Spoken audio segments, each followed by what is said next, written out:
और DA advertising agency से बहुत बड़े-बड़े बेनिफिट्स आ भी गए थे।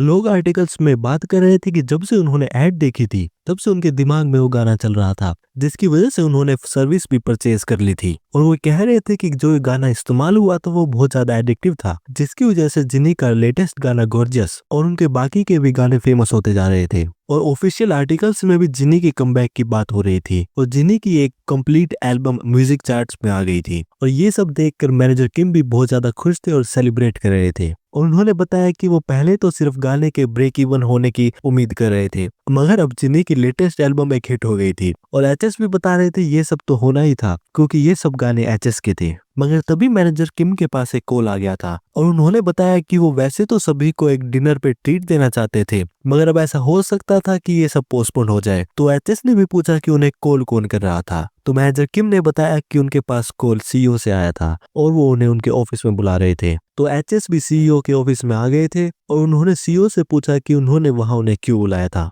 जहां एचएस और सीईओ जुन बिल्कुल रिलैक्स बैठे थे, मगर मैनेजर किम बहुत ज्यादा क्योस में थे और वही सोच रहे थे कि एचएस शांत क्यों नहीं बैठ सकते थे। तो सीईओ ने बात शुरू करते हुए बताया कि जिनी की नई एल्बम बहुत ज्यादा सक्सेसफुल हुई थी और उन्होंने ये रिजल्ट बिल्कुल भी एक्सपेक्ट नहीं करे थे और एचएस की वजह से जिनी का कॉन्ट्रैक्ट भी रिन्यू होने वाला था। तो एचएस ने भी बताया कि वो सिर्फ लकी थे। सीईओ जुन ने एचएस से पूछा कि उन्हें लग तो ऐसा ही रहा था कि उन्हें जिनी को लेकर एक पर्सनल अफेक्शन थी और इसीलिए वो जिनी के पर्सनल इंचार्ज बने थे, मगर एचएस का रिएक्शन कुछ ज्यादा ही काम लग रहा था। तो एचएस ने बताया कि उनके लिए जिनी एक बहुत अच्छी इंस्ट्रूमेंट थी जो अच्छी आवाजें निकाल सकती थी, तो वो बस उन्हें इस्तेमाल करके बजाना चाहते थे और एक तरह से सीईओ इस चीज को अफेक्शन कह सकते थे। सीईओ जुन भी देख रहे थे कि एचएस के जवाब देने का तरीका बहुत ज्यादा इंटरेस्टिंग था और उन्होंने एचएस से पूछा कि उन्हें मैनेजर किम से उनका वर्क स्पेस तो मिल ही गया होगा, तो वो उनके पर्सनल स्पेस के साथ उनके लिए एक पर्सनल स्टूडियो जो कि कंपनी के अंदर ही होने वाला था वो बनाएंगे। और वो एचएस को एक कार दे रहे थे और एचएस कार को कंफर्टेबली इस्तेमाल कर सकते थे और उन्हें ऐसी फीलिंग आ रही थी कि वो एचएस कंपोजर को काम से बाहर ज्यादा मिलने वाले थे। मैनेजर किम ने भी जब ये देखा कि सीईओ एचएस को उनका पर्सनल स्टूडियो और एक कार दे रहे थे, तो इसका मतलब तो यही था कि वो एचएस को फैंस कर रहे थे और वो एचएस को बेट कर रहे थे और एचएस के लिए सीईओ का ये ऑफर रिफ्यूज करना बहुत मुश्किल होने वाला था। मगर एचएस भी सीईओ के सारे इंटेंशन समझ रहे थे और उन्होंने सीईओ के गिफ्ट्स एक्सेप्ट कर लिए थे और कहा कि क्योंकि सीईओ ने इतने अच्छे ऑफर दे रहे थे तो उनके पास उन्हें मना करने का कोई कारण नहीं था। तो सीईओ ने भी बताया कि वो देखना चाहते थे कि एचएस आगे कैसे गाने बनाने वाले थे।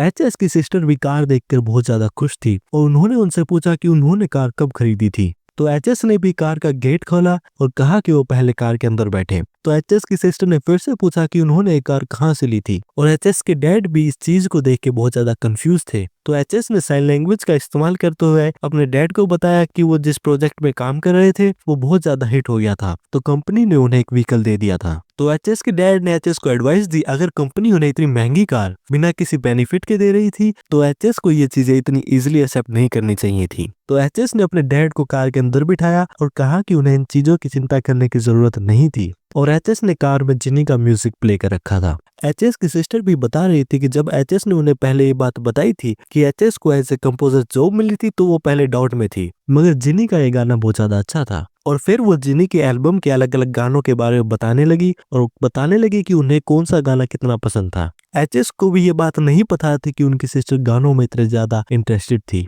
एचएस ने अपनी सिस्टर से ये भी कहा कि वो ये बात किसी और को जाके ज्यादा ना बताएं। तो उनकी सिस्टर ने इस बात का कारण पूछा क्योंकि वो एचएस के बारे में ब्रैग करना चाहती थी, मगर एचएस ने इस बात के लिए मना कर दिया और बताया कि वो नहीं चाहते थे कि अगर उन्हें ज्यादा फेम मिल जाए और पावर मिल जाए तो वो अपनी ओरिजिनल इंटेंशन को भूल जाए और वो ऐसे इंसान नहीं बनना चाहते थे। तो एचएस की सिस्टर ने भी एचएस से पूछा कि क्या उनकी कंपनी वालों ने उनसे कुछ कहा था। जब एचएस की सिस्टर और एचएस बात कर रहे थे तो कार के पीछे जो उनके डैड बैठे हुए थे जो कि सुन नहीं सकते थे, तो वो म्यूजिक और एचएस की बातें नहीं सुन रहे थे, तो वो कार के बाहर आराम से देख रहे थे। और एचएस भी खुद के लिए पावर और फेम अपने एंड गोल को मीट करने के लिए इस्तेमाल करने चाहते थे, क्योंकि उनके एंड गोल कुछ अलग थे। और कुछ समय बाद एचएस भी फिर से कंपनी में आ गए थे और वो स्टूडियो ढूंढ रहे थे जो कंपनी के सीईओ उन्होंने दिया था। मगर एचएस जिस रूम के बाहर से पास हो रहे थे तो उन्होंने सुना अंदर कोई चिल्ला के बात कर रहा था और वो पर्सन अपनी बातों में मंथ एंड एवल्यूशन की बात कर रहा था। तो एचएस ने भी जब मंथ एंड इवैल्यूएशन सुना तो उन्हें ऐसा लगा कि ये पर्सन एक ट्रेनी था, और उन्होंने जब रूम के बाहर जो बोर्ड लगा था उसमें उस पर्सन का नाम पढ़ा और उस पर्सन का नाम रिन था, और उन्होंने रिन का नाम बोल के लिया। तो रिन ने भी देखा कि रूम के बाहर कोई खड़ा था, और रिन ने एचएस से पूछा कि उन्हें उनका नाम कैसे पता था। तो एचएस ने कहा कि वो बस वहां से गुजरते हुए एम्प्लॉय थे और वो रिन से डायरेक्शन पूछना चाहते थे। तो रिन ने भी एचएस की मदद करी और उनसे पूछा कि वो कहाँ जाना चाहते थे, और उन्होंने एचएस को डायरेक्शंस दे दी थी, और रिन ने फिर से अपनी प्रैक्टिस शुरू कर दी थी। और रिन को भी प्रैक्टिस करता हुए एचएस देख रहे थे, और उन्होंने रिन के बैग में अपना कार्ड रख दिया था। एचएस भी अपने स्टूडियो में आ गए थे। वहां पे मैनेजर किम उनसे एक लिस्ट में से कुछ चूज करने के लिए कह रहे थे। तो एचएस ने भी पूछा वो उन्हें किस चीज की लिस्ट दिखा रहे थे। तो मैनेजर किम ने बताया कि उन्हें अपना अगला प्रोजेक्ट शुरू कर देना चाहिए था, और क्योंकि उन्होंने जिनी को बहुत ज्यादा सक्सेसफुल बना दिया था और जिनी की सक्सेस सीईओ की भी नजरों में आ गई थी, तो सीईओ उन्हें कुछ भी दे सकते थे। तो एचएस लिस्ट को देखते हुए जिनी के साथ हुए इवेंट को याद कर रहे थे, और उन्होंने मैनेजर किम से पूछा कि क्या उन्हें ये बात पता थी कि मंथ एंड इवैल्यूएशन के रिजल्ट कब आने वाले थे। तो मैनेजर किम ने बताया कि मंथ एंड इवैल्यूएशन के रिजल्ट उसी दिन आने वाले थे और वो इवनिंग तक आ जाएंगे, और उन्होंने एचएस से इस सवाल का कारण पूछा।